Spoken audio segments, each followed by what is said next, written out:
اپنے معاملات اللہ کے سپرد کیا کریں۔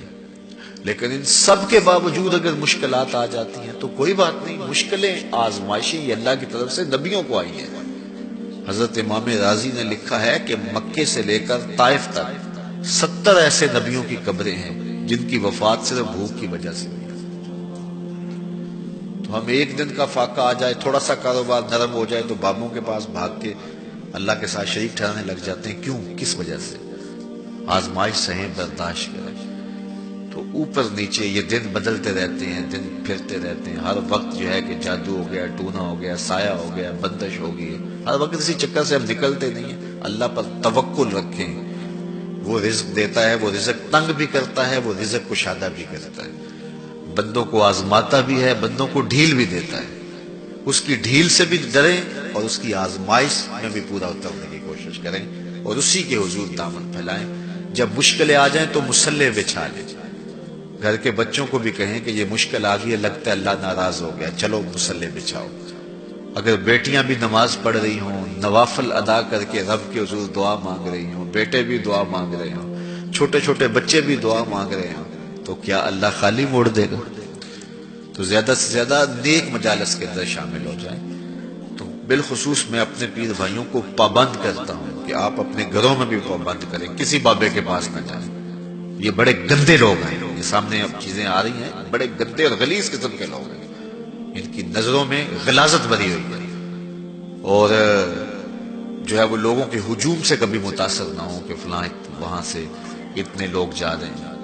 لا یصیر الباطل حقا بکثرت المتمسکین بہ، اگر کسی جھوٹ کے ساتھ، کسی باطل کے ساتھ زیادہ لوگ وابستہ ہو جائیں تو اس وابستگی سے باطل حق نہیں ہو جاتا۔ لوگ کہتے ہیں جی اتنے لوگ آ رہے ہیں، کچھ ہے تو آ رہے ہیں، تو جو بت خانوں میں جا رہے ہیں اتنے لوگ تو کچھ ہیں تو جا رہے ہیں، کیا مطلب یہ کوئی اب معیار ہے؟ تو جہلا کا جمع ہونا، جہلا کا کہیں جانا، یہ معیار نہیں ہے۔ معیار جو اللہ رسول نے دیا ہے ہمارے نزدیک بس وہی ہے۔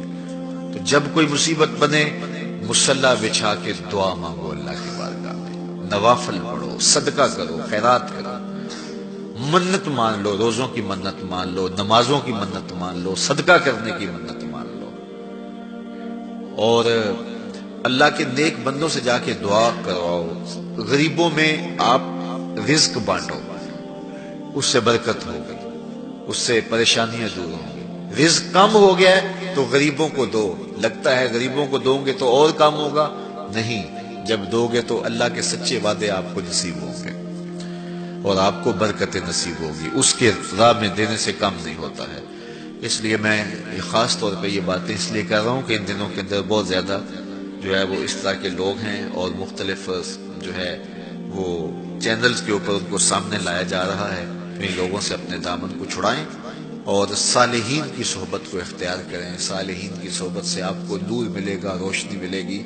آزمائش ٹل جاتی ہے تو پھر بھی، ورنہ اس میں استقامت کی توفیق مانگیں، چونکہ جو بلا پر صبر کرتا ہے اسے بھی اجر دیا جائے گا۔ صحیح حدیث میں آتا ہے کہ اہل بلا کو قیامت کے دن جو صلہ دیا جائے گا تو دوسرے لوگ آرزو کریں گے کاش ہمارے جسم کو لوہے کی کینچیوں سے کاٹ دیا جاتا۔ تو یہ جو تکلیفیں آتی ہیں یہ گناہ اس سے جڑتے ہیں، اس سے درجے بلند ہوتے ہیں، اس سے اللہ کی قربت نصیب ہوتی ہے۔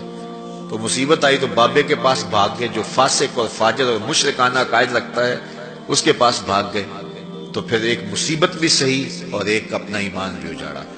اس لیے اس مصیبت سے جو باطنی فوائد ملیں گے، جو روحانی مرتبے بلند ہوں گے، ان کو حاصل کریں۔ تو غیرت کے ساتھ جینے کا ڈھب ہم سیکھیں، مت ایسے لوگوں کے پاس جائیں۔ اللہ آپ کو مجھے اپنی رحمتوں کے سائے میں رکھے۔